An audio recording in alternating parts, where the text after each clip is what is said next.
Hello, everybody, and welcome back to another special edition of a Radio Chat. Today, we have a distinguished guest joining us from the real estate industry. And I couldn't be more excited to explore the unique perspective and insights he will be sharing with us.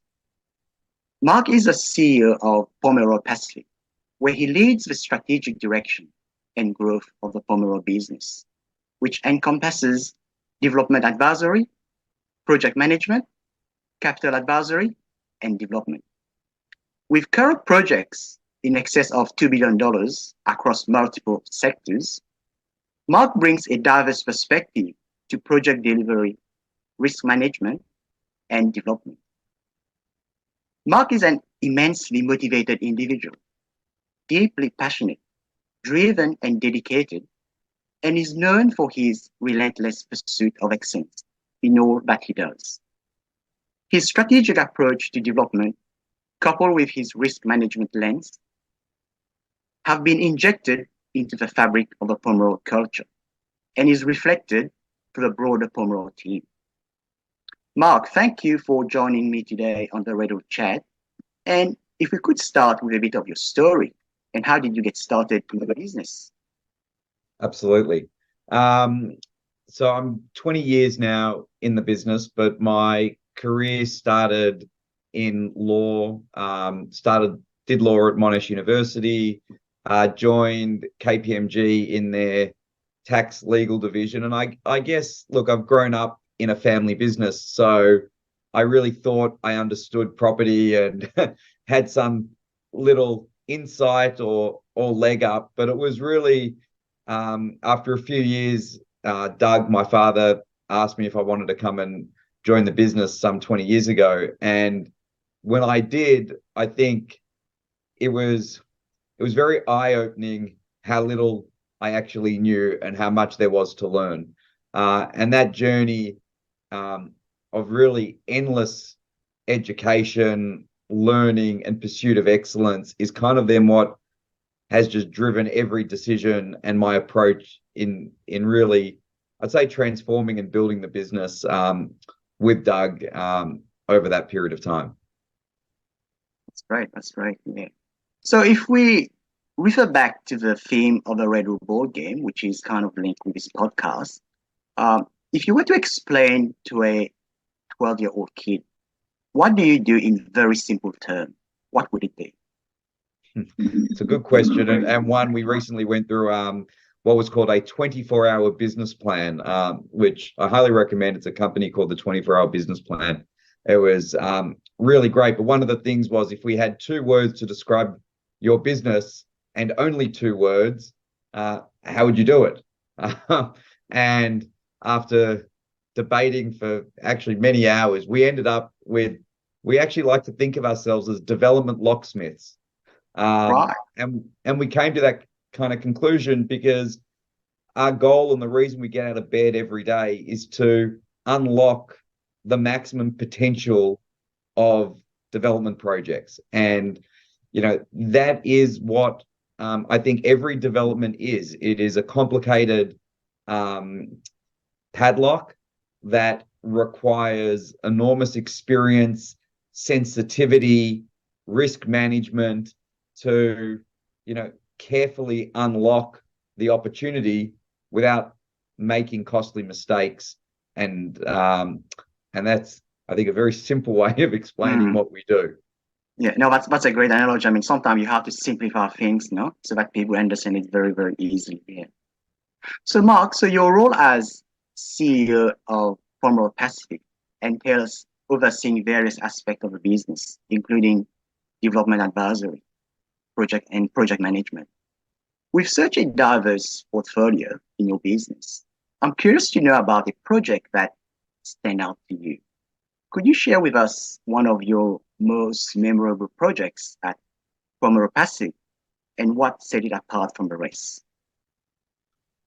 Good question. There's obviously a lot of different projects and memorable for many different reasons. I think one of the ones that probably stands out for me was there was a project at 101 Bay Street in Port Melbourne, which ended up as a 256 apartments with significant retail at ground floor, um, very close to the beach. And what made that, I think, so memorable, first, it was a site that we acquired in, at the time, a really strategic manner. There was a site for sale by Central Equity, roughly 2,000 meters with an existing permit.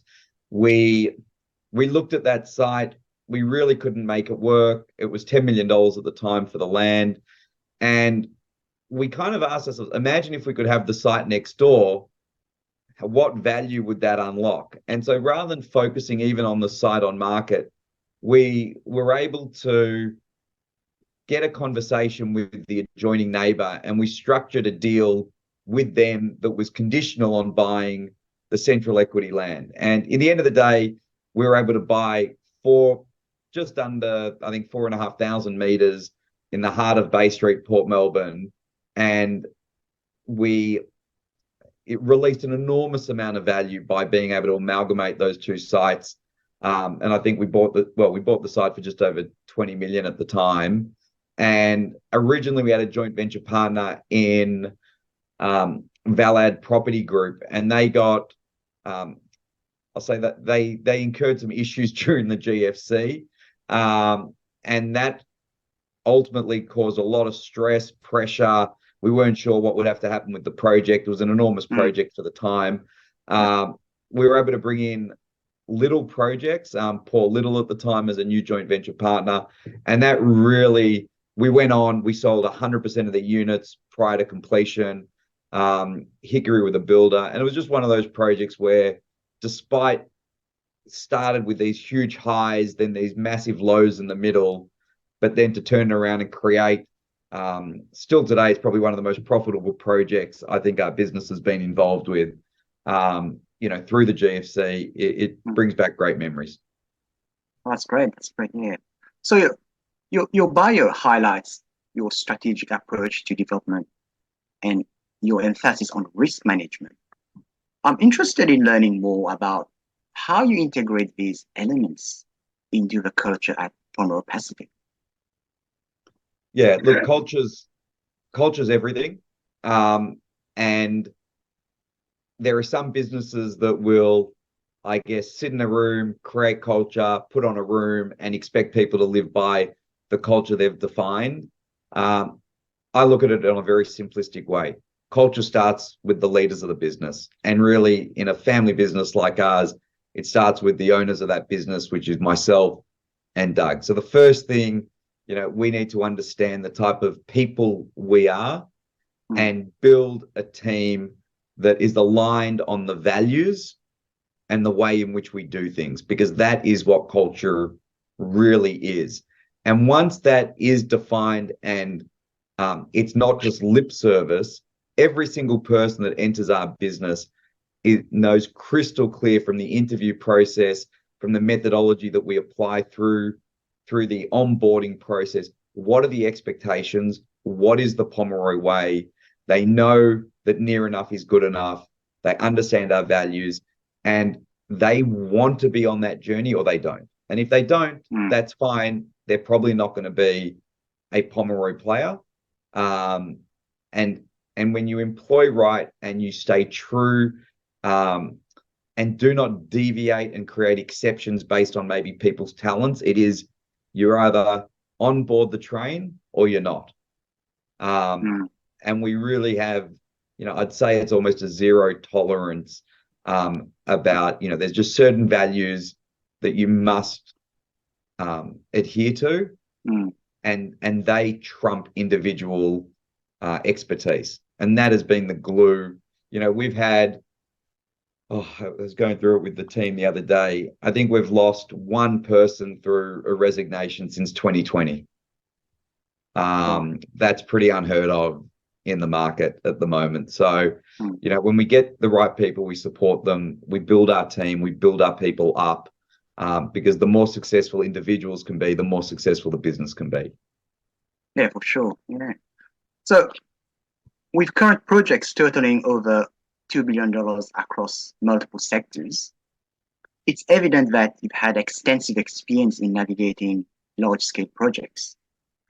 I'm curious about your insights into effective project delivery. So, given your experience, with these type of projects exceeding $2 billion, what strategies have you found most effective in ensuring the successful delivery of large-scale projects across diverse sectors? Yeah. I really think something like this comes down to a very simple concept, which I've spoken about many times with people, and it's a concept of understand the why. Why are you about to do or make the decisions you're about to make? Too many people just do because they are told. They do because a consultant told them, oh, yeah, this is the process, or they don't necessarily stop and make sure they actually understand why are they doing it and think through the process and what does it really mean. And if you understand the why, you actually get smarter. If you just do your process, and so I just believe it's one of the simplest things in life. Stop, pause, just take that moment and ask yourself, do I actually understand why they're telling me to do that? Because then you start to think about risk. You go, hold on, but okay, they want to do that, but I actually wanted to kind of go this way. Are we actually aligned here? Do they really understand maybe what I'm asking? And then you can ask better qualifying questions and clarify and re-ask the question. I see it every single day, and I mean every single day. Questions are asked, answers given, and the answer given is not really answering the question, because the quality of the question that you ask will dictate the quality of the answer. It's kind of like someone says, do you think I look good in what I'm wearing? You're kind of getting the answer, yes. But if you go, if you could dress me in anything, any outfit, what do you think would be the best outfit to wear for this event? And you'll probably get a completely different answer to saying, yeah, your white shirt and blue suit looks great. Mm. So that process of thinking about question, answers, and why is the most critical element in risk management, full stop. Forget process, forget everything else. That's number one. Wow, so much golden nuggets right there, guys. Yeah. So your bio describes you as an immensely motivated person for the relentless pursuit of excellence.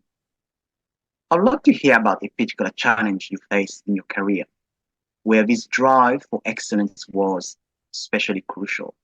Can you share a specific instance, from your career where your commitment to excellence played a pivotal part in overcoming a significant challenge? How did you impact the outcome?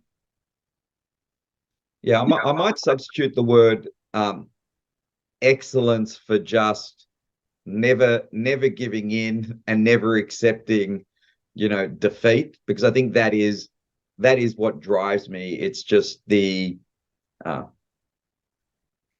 just never give up, no matter what gets thrown in front of you, and every day and every week, something comes at you that you're not expecting, and how you respond to that and react, I think is the value that you can bring to situations. So with that kind of lens, when COVID hit in 2020 and what it did, I think to every business, and some businesses more than others, I just remember when businesses close and all of a sudden, you got a business who is all about collaboration, learning from one another, and instantly we're now working from home, not knowing if construction sites will remain open. Will our clients pay our bills? Will people go broke? You've got all these employees that, you got to pay their wages, and you're having to start to essentially unpack the entirety of your business structure to say, what happens if this happens? How do I maneuver? What does that mean? And essentially start putting in plans across an entirety of a business on the assumption that it could fail.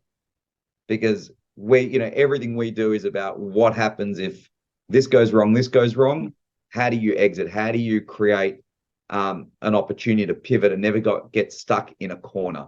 Because once that happens, that's when you're generally in the biggest trouble. So I just remember, the leaders of our business, we agreed every single morning, 8 a.m., we just called it the war room meeting, 30 minutes, talked about every client, every project, what could we do? How do we ensure we build stronger relationships? What processes can we do to give people, and we just became absolutely, so focused on our clients, on the jobs, on risk, on the business. And I just remember thinking, and more on reflection when it was done, that it was an exhausting process. But you just became so hyper focused to say this is what is needed, and there was no time to think about anything other than just preservation of the projects, the business. And I reflect, I think a lot of people just, not everyone has that instinct. So it's something I was pretty proud of on reflection. Wow. So, Mark, we know that the development and construction industry often comes with fair share of challenges. Can you tell us about a significant challenge you face in development management or construction and how you've tackled it? Yeah. Well, I think everybody's seen it in the last 18 months, the rise in construction prices, and more, not so much now, but the material shortages that also led to significant issues. That has caused across all our projects, significant challenges. One, a consistent challenge at the moment is obviously extensions of time disputes where projects are starting to come to an end. They're generally late. So projects that have been going on for the last 2 years, and maybe this is more 6 months prior to now. We're not seeing as many now, but when they were, a lot of those projects, the builders were on face value up for significant liquidated damages.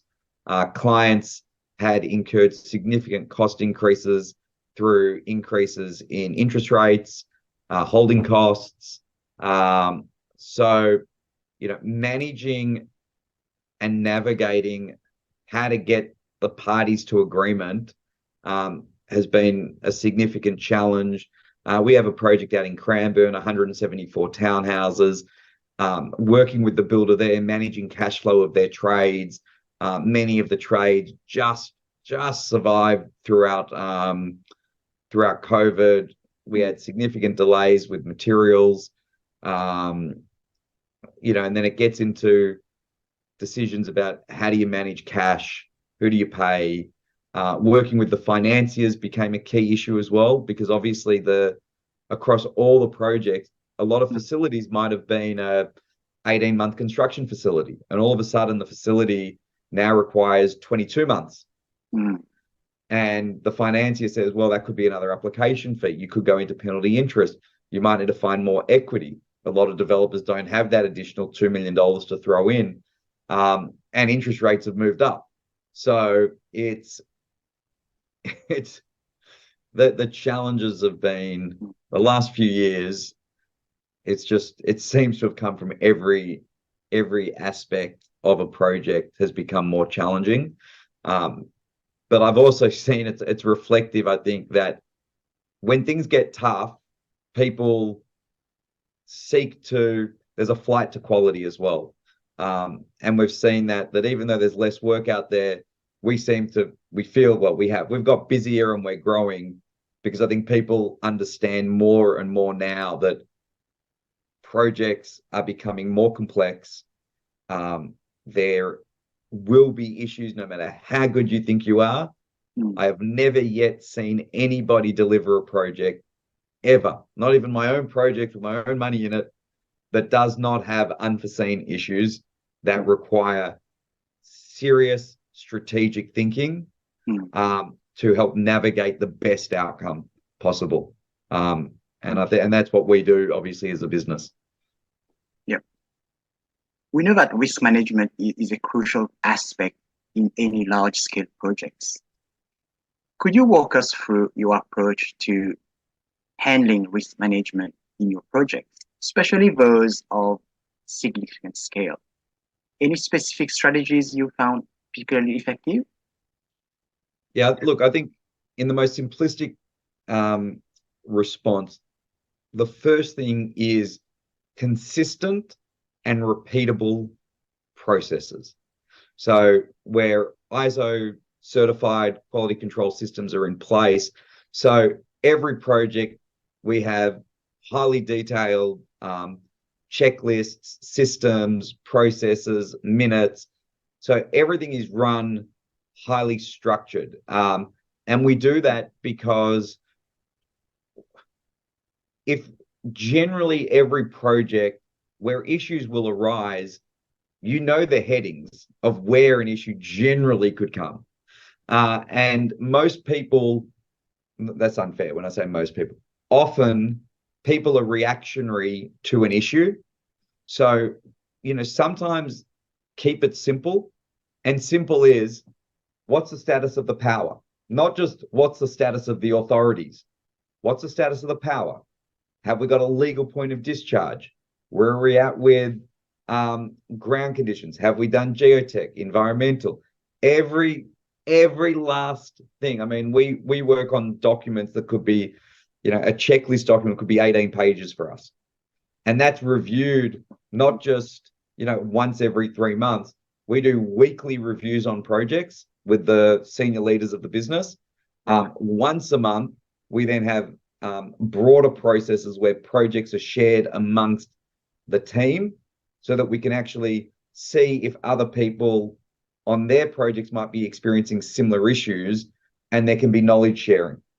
So they might, someone might say, oh yeah, I've got this issue with AusNet at the moment. And someone else might go, oh, I've just been dealing with Simon down at AusNet on a project over there, or I had that exact issue last year.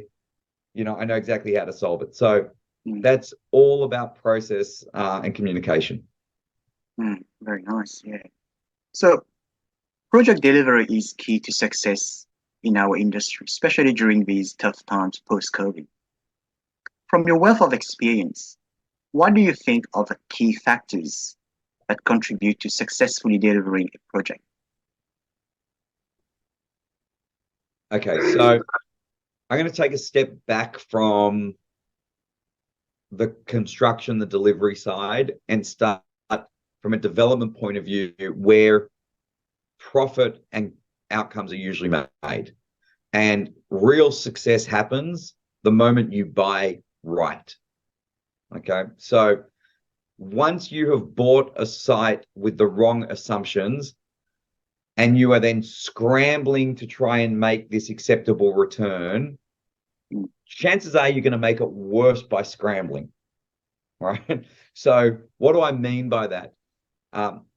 The time that one takes and the investment one is prepared to make before they sign an unconditional contract is probably the best investment that they will make out of any dollar spent for the rest of the project.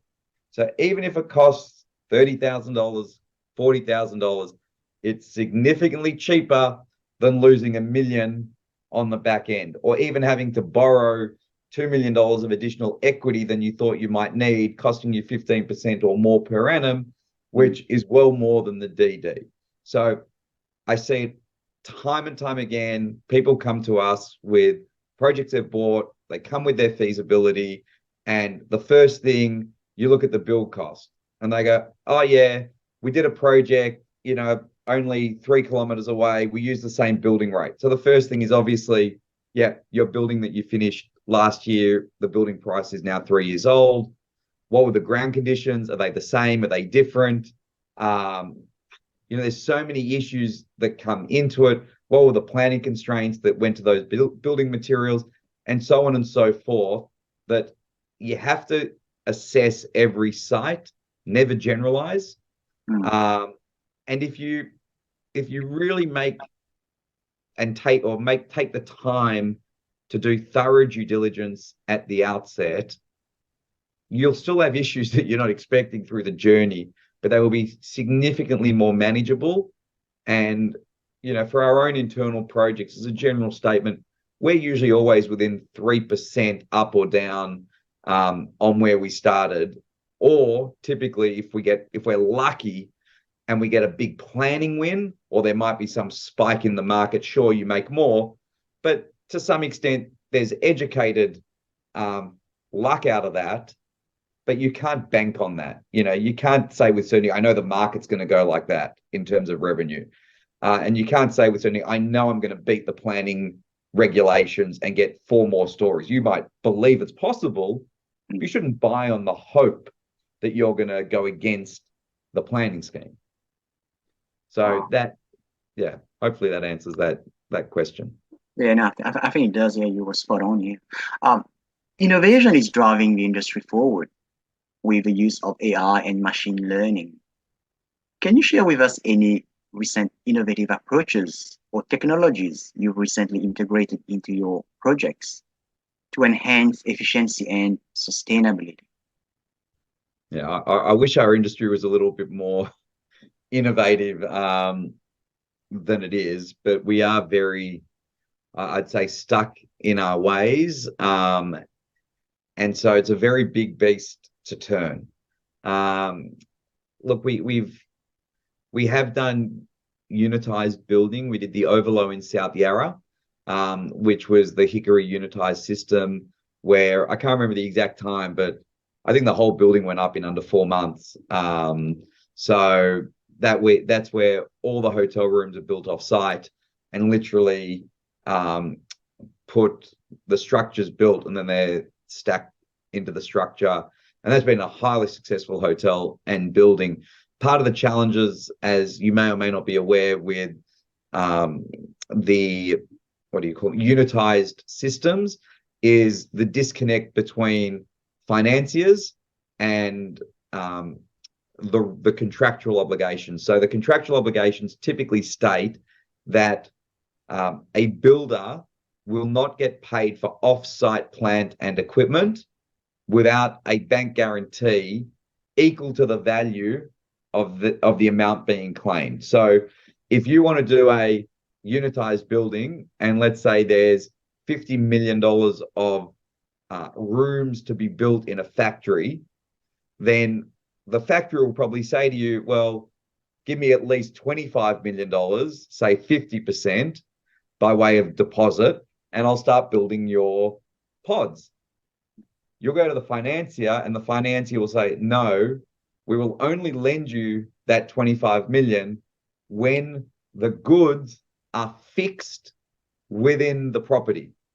So it's defined as off-site plant equipment. But they say, but if the manufacturer gives you a bank guarantee of 25 million, we'll lend you the 25 million, which of course is ridiculous because, if they do that, just don't take the deposit. What's the difference, right? So for many developers, you can't make the maths work because of that issue. There are some groups that are becoming, maybe self-lending the stock in, and there's some structures. But these are challenges that do need to be overcome because there is no question over time we have to find ways to build more cost effectively and faster than we do now. I mean, by global standards, we are extraordinarily expensive to build and we're not very fast at building. So, and that leads to costs.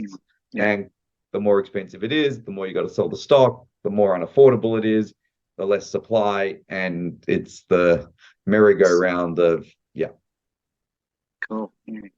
So, Mark, in your role as CEO of Pomeroy Pacific, building long-term relationships seems to be a key aspect of your business strategy. I'm curious about the approach you've taken to cultivate these relationships and how vital these have been to the success of your business. Can you tell us about your approach to building long-term relationships and how crucial they've been to the growth and success of Pomeroy Pacific? Yeah. Well, look, we're 54 years in business as a family, and I think it goes without saying you can't last 10 years, let alone 50 plus years, if you don't have repeat clients and have strong relationships where people not only trust you, are loyal, but also are advocates for you, because that's part of how you grow, right? You do a good job, people tell people, and the snowball effect continues, and that goes in both ways. So you do a bad job, people like to talk just as loud, if not louder, relative to a good job. So, one of the very early things my dad always taught me, and I mean, it's just common decency, but the simple concept of treating others as you expect to be treated is a really simple concept that I think is forgotten on a lot of people as they excel through their careers. And I see it today, like a lot of the people, even Doug, my father, who today, he's still got relationships with, they were like the junior real estate agent 50 years ago, well, is today the CEO of Colliers, or, and you need to remember, I think we all just need to remember, number one, it's not just about the people that are going to employ you, consultants, associates, staff. If you treat everyone as an equal, right, then that's where respect is earned. And that, I think, growing a business, you got to be a good person. People want to do business with people they like and that they respect and they trust. So if you don't get those things right and you come across as too shrewd, too self-focused, it might work in the beginning, and some people might kind of, oh, this guy's going to get me, where I need to get to, but it's not the long-term solution. And the other element that we never lose sight of, relationships need to be nurtured. You can't just do the one phone call or an email once every couple of years and think you've got a relationship. We're not embarrassed to say we take it to the forefront of our thinking. We have meetings and say, okay, what more should we be doing? How do we better build these relationships? And it's a constant investment, and it's just part of business. And it's not disingenuous. It's just, if you don't make things a focus, there is so much going on in our day-to-day lives and so many competing time suckers that you've got to have processes to remind you to do things, because we're all human. You just can't do everything. So we really think about the things that are important to us as a business. We make sure that we have strategy and we have accountability and execution. Okay. So with Pomeroy Pacific involvement in numerous projects exceeding $2 billion in the current pipeline, there's no doubt that you've achieved remarkable success. I'm eager to hear about some of your most recent projects and achievements. Could you share a few highlights from these recent endeavors with us? Yeah, absolutely. Look, I think the most recent one, I mean, only probably in the last 6 months or so, we bought a site. When was it? It was, I think, end of 2020 on Chapel Street in South Yarra. It was very similar to our Bay Street Port Melbourne one, actually. There was one site on the market which was only 300 meters. Again, we did exactly what we did in Bay Street. We were able to buy ultimately both sites and get 700 square meters right next door to the Olsen Hotel. And that location in Chapel Street has a preferred maximum height limit of 50 meters, which is, I don't know, call it a 14-story building, depending on floor to floors. And we had a vision for an office building where we wanted to do a very high quality strata office building, small floor plates, about 500 square meter floor plates. We worked extraordinarily hard with council. We engaged Cox Architecture. So we really do focus always on projects, getting the best consultants that we can get. We never skimp on consultants. we're never about the cheapest. We're not about the most expensive, but we are about who is the right consultant. So, right doesn't always mean cheapest or most expensive, but it goes back to that earlier question about the DD and risk. That's another huge mistake people make. They think they save money in their soft costs element of a feasibility. It's the one thing I would just say, unless you think you are so experienced and know more than most, get the smartest people around you, because that is the cheapest way to save money. Thinking you can save it by using your family lawyer to do a construction contract rather than going to a specialist lawyer that only does construction contracts, or going to a two-man architect when you're doing 70 apartments. It's just, sorry, I can't help myself on that, because again, it's a serious just thinking issue that people need to think differently, in my view. And we see all the bad projects have got bad consultants. It's just consistently they get themselves in trouble. So on that project, bottom line, after working with council, we ended up getting a permit for 96 meters, 26 levels, essentially doubled the value of the land. Unfortunately, the office market is not very good at the moment. So we're now working again to, and this is that idea, never give up. You just pivot, you move, don't look back. We're now repositioning it and converting it to a BTR project. And, there's a few things happening which will come out hopefully in the next couple months on that, but a fantastic location. And, just an example of, do the DD. We knew we could make money on the 50 meters, but we ended up being able to get 96 meters, and that'll be a transformational project for the location. 12 Apostles, really unusual project. That is a site literally on the doorstep of the 12 Apostles Visitor Centre. That has a permit now for 150 bed eco resort hotel, and what will be Australia's largest thermal bathing hot spring. So similar to an Alba and Peninsula Hot Springs, but it will be at the 12 Apostles. Part of our learning when we got involved in that project was, and surprising to me, but the 12 Apostles is Australia's #1 most visited regional tourist destination in all of Australia, more than Uluru and the Great Barrier Reef combined in terms of international visitors, not international, visitors full stop. Pre-COVID, they were getting, 2.2 million people a year stopped and visited the visitor centre. Wow. 8 million people pass through the region a year. So just, it'll be an absolute game changer for the 12 Apostles. And then just some other interesting ones. We're doing a huge project that's just being handed over in Box Hill called Trio, which is apartments, hotel, office. It's a significant project. I can't remember the exact numbers, but it's in the hundreds and hundreds and hundreds of millions in revenue. So it's significant, and in the hundreds and hundreds in build cost. So significant project being handed over at the moment.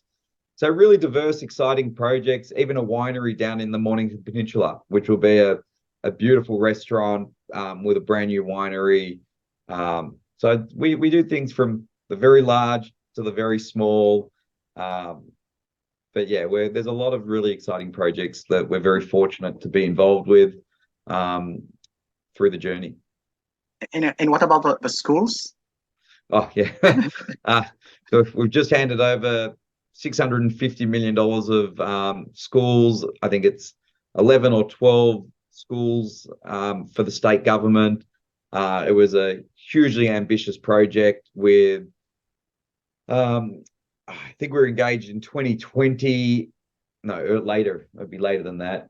We had 2 years to deliver 12 schools, $650 million of building works, and had to be open with an absolute no excuse deadline of term 1, 2024.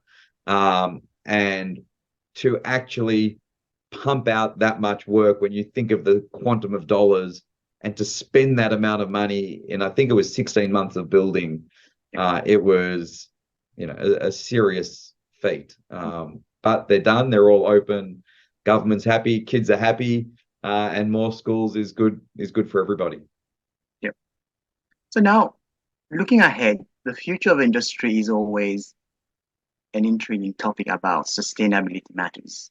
Considering advancement in technology and growing sustainability concerns, what are your thoughts on how development and construction will evolve in the coming years? Yeah, look, it takes me back. It takes me back to that earlier question that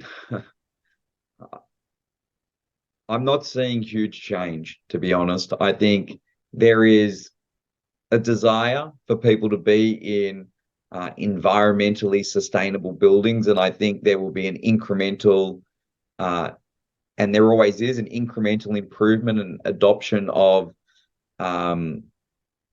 more environmentally sustainable initiatives, whether it be requiring, for example, a lot of municipalities require now external fins on buildings within offices, or certain reflectivity of glass, thermally broken glazing from heat gain and loss, to solar panels.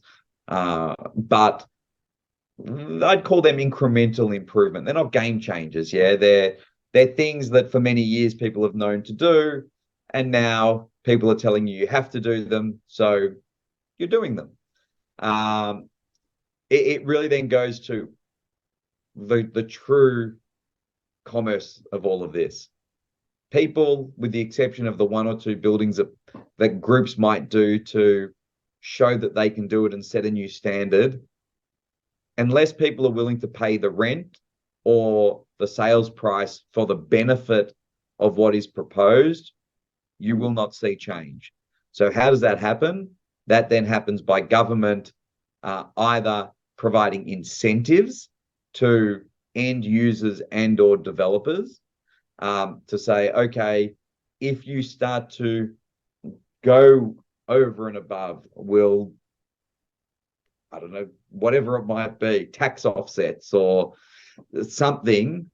But without that, people, generally speaking, in a large scale, there's not enough tenants and or owner occupiers that are truly willing to pay the premium to do like a carbon neutral building. So I think we're still a long way off from it.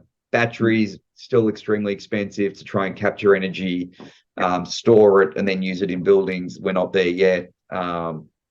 Timber buildings using cross-laminated timber, I think there's only one or two that's been done. There's limited trades that can do it. So, that then goes again to the commercial reality. Well, how many builders, if you have to tender it, can build a large-scale building out of CLT? Where are the trades? So it's a real challenge. It's a real challenge. Okay. So collaboration is key to success, especially in complex projects. Can you share some of your methods of fostering effective collaboration among stakeholders in complex development projects? Yeah, it's an interesting question. I kind of touched on it before, but I think what it is the first thing I've always experienced when you put together a project is a team, it's like putting a footy team together, right? And our job, we like to think of ourselves as the coach, or if in a musical sense, we're the conductor of the orchestra. Now, and let's maybe stay on the orchestra example. If you have a team of musicians who are all extraordinarily well trained, they're all with 15 years experience, and you put them together in the room and you've got a really experienced conductor, the conductor can stand up, do what they do, and a symphony can be created. The most beautiful sound can be created.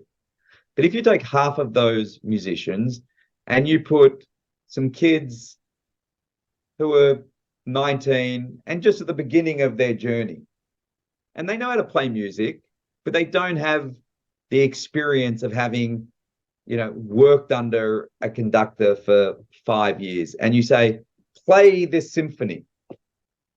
You can see instantly there'll be a disconnect. The communication between the people here and there, and it doesn't work. So one of the first things we do on any project, you try and get like-minded consultants and the broader team with, at a similar level. So where it breaks down, and I used it before, if you have like a large scale architecture firm, but then they're like, oh, I know this structural engineer, he's really good. He's a one-man band, but he knows his shit or her shit, and then and you start to mix, you get different cadence and a rhythm. And projects are all about a rhythm and a cadence. It's almost like a dance. When projects run well, there's a rhythm to them, and people understand the cadence. And what I mean by the cadence is the expectations of the team. So generally, our projects, we run a pretty tight ship. People expect accountability, timeframes, program. So we struggle, my learning, when we do a project with the wrong type of consultants, we struggle because our expectations, what we expect from them, they can't deliver. And when they can't deliver to the quality or to the speed that we need, it just breaks everything down, creates then frustration, bad will. So projects work best when you get an alignment of expertise and quality amongst the team, because then they respect each other, they value each other's views, and you're all on the same journey. So yeah, I think that to me, there's no silver bullet to these type of things, but it's about trying to just think at the beginning. It's that and it goes back to why am I making this decision? Why am I really choosing this person? Is it just because I got a relationship with them and I really like them and I like going for drinks with them and, I kind of feel guilty if I don't? Or is it, standing back and actually putting them all on a whiteboard and saying, what team looks right for this project? Yeah, yeah. So for those looking to break into the industry, some advice would be valuable, obviously. What advice would you offer to young professionals looking to start a career in development management and construction? To me, it's all the soft things. So remember to always understand the why, ask probing questions, always clarify instructions before you act. Make sure you truly understand the question asked of you, right? And I do it when people ask me things. I'll go back. So just before I go, I just want to be clear. So what you're looking for is ... I often ask the question back because it just removes doubt and everyone feels good. I remind young people, listen more than you speak, right? You got to learn, absorb, don't think you know. Do not accept mediocrity in your own work. If you are not the biggest critic of your own work, right, don't expect somebody to invest the time to teach you. So I will often get things, and if I see that they're riddled with mistakes and even things like spelling mistakes hasn't been reread, and I'll do it in a nice way, but essentially, go back and come back when you've actually, I'm not there to be, to fix their things that they have the capacity to do themselves.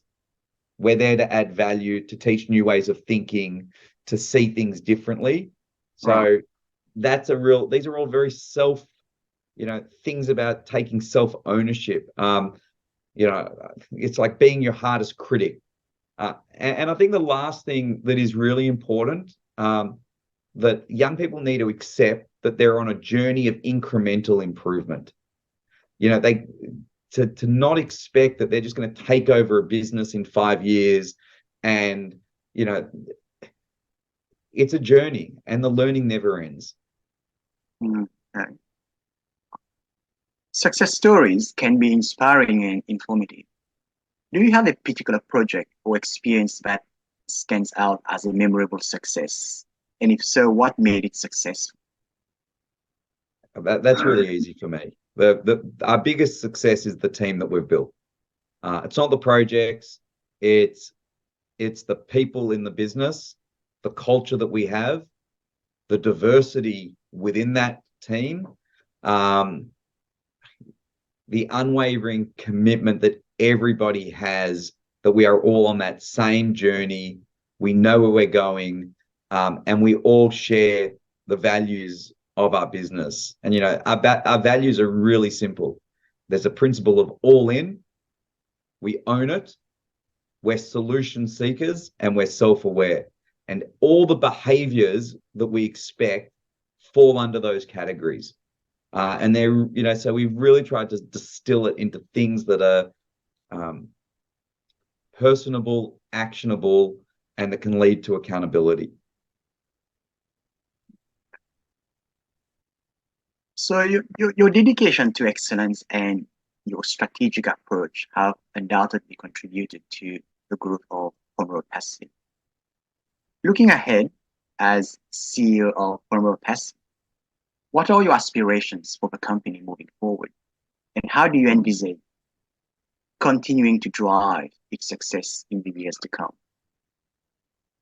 Yeah, this is again, these are they're really clear in my head. We've got very clear strategy and vision. And so in terms of where we're taking the business, we're going to double the size of the business in the next 3 years. So that's the first thing. We're on that journey.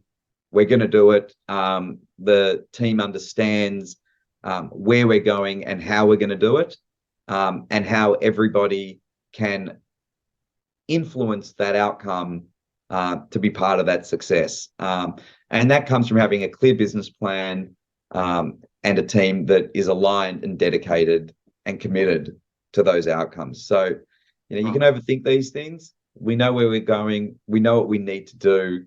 And we're all going to hold each other to account, to give ourselves every opportunity to achieve it. If you can go back to teach to your younger self, or teach to any kid, what would you teach them? Oh, that's a good one. I kind of touched on it before, but it's learning. Learning is not a destination. It's a journey. When you think you know something, stop and ask more questions, because I will guarantee that by asking more questions, you are going to learn more. And there's this idea that I've done this now for 3 years. I know it. I understand planning. I understand risk management. It's bullshit. I have 20 years and I still, every day, I'm learning. But I focus on learning and I'm open to learning. And I recognize that I will never know even close to anything, but I'm going to always, always ask the best bloody questions that anyone can ask. So, Mark, any final words of wisdom you'd like to leave with us today? Yeah, I think you're getting the flavor of what's important to me, but it's, without a great team, success will remain a distant target. You cannot be successful long term. And when I say you can't, sure, some are, but even your Elon Musks of the world, they've got amazing people behind them to do so. So you need a great team. You need to treat your team and your people as you expect them to treat you. You need to invest in your people. You need to help build them up so that they can achieve their personal goals and hopefully find that they're aligned with the business goals. That's a really important part of that. As I say that, I think sometimes we can get lost that it's all about the business. A team, you need to remember that everyone has a personal brand. Yeah. So even if they work for a business, they're all individuals and everybody wants to be successful in their own right.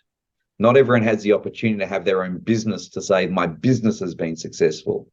So I think a lot of it is about not losing sight of that. And if you can help your people be successful in their own right, you will win in every respect, and even just on feeling like a good person, because that's what good people do. Sure. Yeah. Are there any questions that I could or should have asked but didn't ask you on the final takeaway from today's radio chat? Employing the wrong people. I've learned more about myself, my own emotions, about relationships, trust. I think, we through the journey, we've had some, we spend a lot of time on getting the right eggs, and we're much better nowadays, bringing in the right people. But we've had our journey of some, some real issues, some that really breached ethics, and that cuts amazingly deep. But we made mistakes on that as well, in the way that we were maybe blinded in the way we were running our business. And they were really important lessons for us, because they completely just changed how we perceived risk. And, I sometimes say to people, if I took my shirt off, I've got a million little scars, and all those scars are memories of the things that, have gone wrong. But I often remind myself every time I'm feeling something, I'm like, oh yeah, I remember that one, just spiting. So I think there's been mistakes there, but they're really good mistakes, because we're on the other side and we're a better business, and I'm better as a result. Excellent. So, Mark, how can people get in contact with your specific development advisory services? Yeah, look, I'm very open, so I'm always happy to personally chat to anybody. I always make myself available. I'm a 24-hour, 24/7 type of guy. So they can contact me directly via email or mobile. I assume you can put those details on the link, Sure. and they're on the website as well, on my website, or even through LinkedIn as well. Okay, beautiful. Again, Mark, once again, we thank you very much for being our special guest today on the Radio Chat podcast, and I appreciate you being spending the time with us. And I thank you for the opportunity, and really enjoyed.